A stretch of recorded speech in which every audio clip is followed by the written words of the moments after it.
Nifty में आज का चार्ट जो है 18 फरवरी का कैसा है, और वो आज एनालिसिस करेंगे, देखेंगे कि मार्केट में क्या चाल ये पकड़ रहा है, किधर जाने की कोशिश कर रहा है और क्या होने वाला है। एक्सपायरी जो वीकली एक्सपायरी है वो 20 नवंबर को है। सो वहाँ क्या मार्केट कर सकता है, किस साइड के आपके पोजीशन होने चाहिए, ये मैं लाइव चार्ट में आपको दिखा रहा हूँ। ये मैं पहला चैनल है जहाँ पे मैं लाइव दिखा रहा हूँ। कोई ट्रेडिंग टिप्स नहीं देता हूँ मैं यहाँ पे, और मैं सिर्फ आपको इतनी जानकारी देना चाहता हूँ कि आप अपने चार्ट को देख करके ये समझने की कोशिश करें कि मार्केट का मूवमेंट या ट्रेंड किस साइड बन सकता है। एज ऑफ नाउ कोई ट्रेड नहीं बनती है, क्योंकि मार्केट एक कम्प्लीटली साइडवेज जोन में फंसा हुआ है, और छोटे मोटे स्कैल्पिंग के लिए तो आपको हमेशा मौके रहते हैं, but that is a not good idea कि आप बिना मूवमेंट के और बिना स्ट्रेंथ के मार्केट में आप स्कैल्पिंग करते रहें। Unnecessarily you will make your broker rich and you will and up in the loss. So market में ये समझने की कोशिश, निफ्टी 50 का चार्ट है, 15 मिनट्स का टाइम फ्रेम मैंने लगाया, और यहाँ पे ये देखने की कोशिश कर रहे हैं कि मार्केट के मूवमेंट कैसा। मार्केट ने कल यहाँ पे 17 फेब को मार्केट में अराउंड 22,950 के ऊपर क्लोजिंग करी थी, और यहाँ पे मार्केट ने थोड़ा सा ओपन, जैसा मैंने टेक्निकल एनालिसिस और एफआईज और डीआई डाटा में भी बताया था मैंने, कि मार्केट में जो डेटा शो कर रहा था वो क्या कर रहा था हमारा, वो एफआईज का डाटा जो था माइल्ड बुलिश टू न्यूट्रल था। प्रो का डाटा जो था वो प्रो का डाटा हमारा एग्रेसिव हमारा बुलिश था, लेकिन रिटेल का डाटा जो था एग्रेसिव हमारा बियरिश था। तो मार्केट में एग्जैक्टली वही देखा कि दोनों का जो डाटा था मिक्स करके थोड़ा सा यहाँ पे मार्केट में ओपनिंग हुई, जो मुझे स्ट्रेंथ ऐसी नहीं नज़र आ रही थी, और वहाँ से फिर शॉर्टिंग बनी, शॉर्ट्स हुए, और शॉर्ट्स होकर के अपने कल के प्राइस के आसपास लगभग यहाँ पे मार्केट लेकर के आया। अब यहाँ पे मार्केट ने टाइम ले रहा है, यहाँ पे प्रीमियम्स को डिके कर रहा है। आईवी आप चाहे चेक कर सकते हैं, आईवी यहाँ पे बढ़ा हुआ है। इंडिया विक्स को आप देखिएगा, इंडिया विक्स अगर यहाँ पे चेक करते हैं, लेट्स सी कि आज का इंडिया विक्स क्या है, तो इंडिया विक्स आपका 15.91 यानी 1.2%। ये मॉर्निंग में और ज़्यादा बढ़ा हुआ था। धीरे धीरे यहाँ पे क्या प्रीमियम डिके का काम चलेगा, तो प्रीमियम डिके का काम चलेगा। आपके प्रीमियम्स बाई साइड में ना आपको बढ़ेंगे, ना पुट साइड में मिलेंगे, ना कॉल साइड में मिलेंगे। तो आपको यहाँ पे कोई भी अगर स्ट्राइक में आप बैठे होंगे तो अननेसेसरली आप अपना लॉस कर रहे होंगे। तो बेटर आप एग्जिट कर लीजिए, या अगर हैज पोजीशन है तो आप बने रहिए। अब मार्केट में ये समझने की कोशिश करते हैं क्या है। मार्केट में जैसे ही कल यहाँ पे क्लोजिंग हुई थी 22,970 के 22,960 के आसपास क्लोजिंग मुझे मिली थी। यहाँ पे मार्केट का ओपनिंग हुआ, ओपन होने के बाद में शॉर्ट्स बने, और मार्केट ने अपना लो आज का बनाया 22,803 के आसपास। ये आपका लो बनता है जाकर के, यहाँ पे आप देख सकते हैं इस साइड में आप प्राइस अपने हैं कितना इंडेक्स में क्या चाल चली है। तो यहाँ 22,800 का लो लगभग बनाया।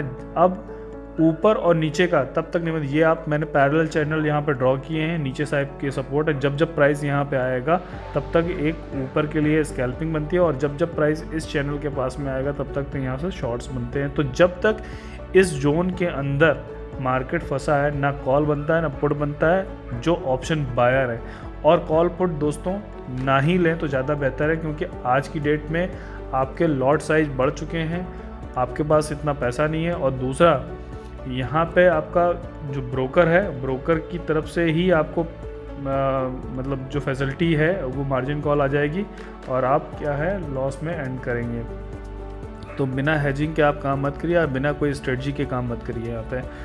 अब मार्केट में क्या स्ट्रेंथ दिख रही है कि मार्केट में किस साइड में अपने को बैठना चाहिए। तो आपको मार्केट में एक ये जब तक ये लेवल सस्टेन है 22,970, आपको अगर 22,970 इसके ऊपर कहीं क्लोजिंग मिलती है 23,000 के आसपास 15 मिनट की एक कैंडल, तब आप एक ये ले सकते हैं। जैसे लेट्स सी कि मार्केट में इस तरह से कोई कैंडल बनी यहाँ पे इस जगह, मतलब इस जगह आई और कैंडल ने अपना रिट्रेसमेंट किया। रिट्रेसमेंट के बाद में फिर ये अगला स्विंग अटेम्प्ट कर सकता है, जो कि आता है 23,100 के बाद में, अगर इसे ऊपर जाना है होगा मार्केट को।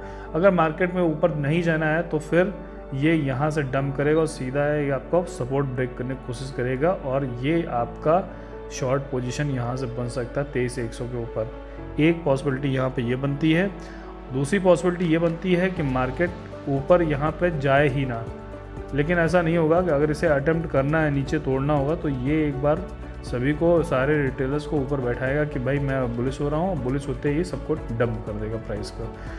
अब मार्केट में कहीं ना कहीं ये बार बार प्राइस इस जोन पे जब भी आता है, ये पहला जोन जो मैंने बताया कि इस जोन पे आ रहा मार्केट में प्राइस ऊपर जा रहा है, इस जोन पे जा रहा है मार्केट ऊपर उठ जा रहा है, इस जोन पे मार्केट ऊपर जा रहा है, इस जोन पे मार्केट ऊपर उठ जा रहा है, तो बार बार इस सपोर्ट को 22,750 से लगा के 22,800 के सपोर्ट को बार बार चैलेंज कर रहा मार्केट में निफ्टी 50 का प्राइस।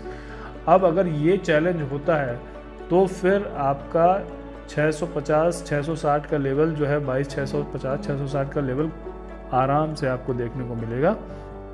पैनिक मत होइएगा, पैनिक होने के लिए अब कुछ बचा नहीं है। आपका पोर्टफोलियो अब रेड है तो आप उसको संभाल के रखे रहिए, क्योंकि आपने टाइमली एग्जिट कभी लिया नहीं था उस टाइम पे जब ज़रूरत थी, आपने अपना प्रॉफिट बुक नहीं किया, तो अब लॉस पे पोजीशंस को अपनी मत काटिए, जो भी है आप बने रहने दीजिए। मार्केट जब हाई पे होगा तब देखा जाएगा।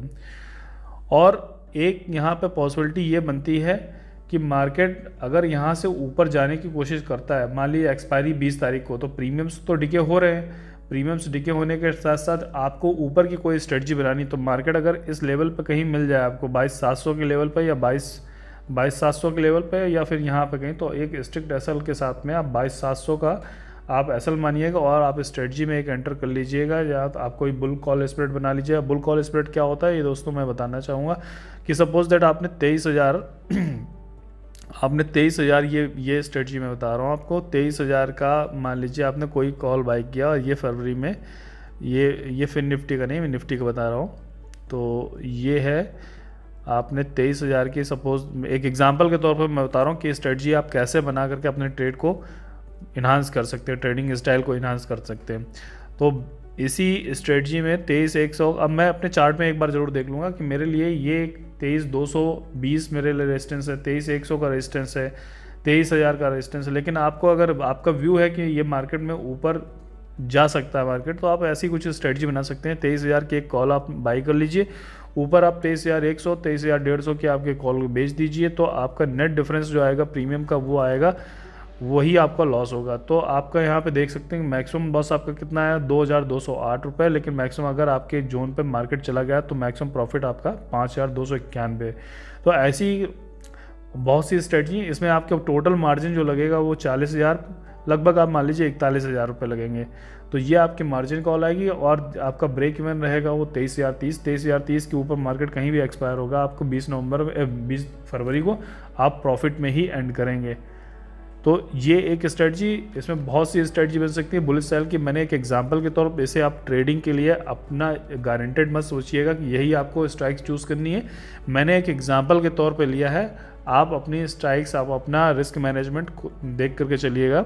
ये मैंने सिर्फ एक एग्जांपल दिया कि आपको जब ट्रेडिंग लेने से पहले, आपको पोजीशन लेने से पहले आपको ये पता है कि मेरा मैक्सिमम, अगर मैं एक्सपायरी तक रुकूंगा 20 फरवरी को, तो मेरा मैक्सिमम लॉस ये हो सकता है और मेरा मैक्सिमम प्रॉफिट ये हो सकता है।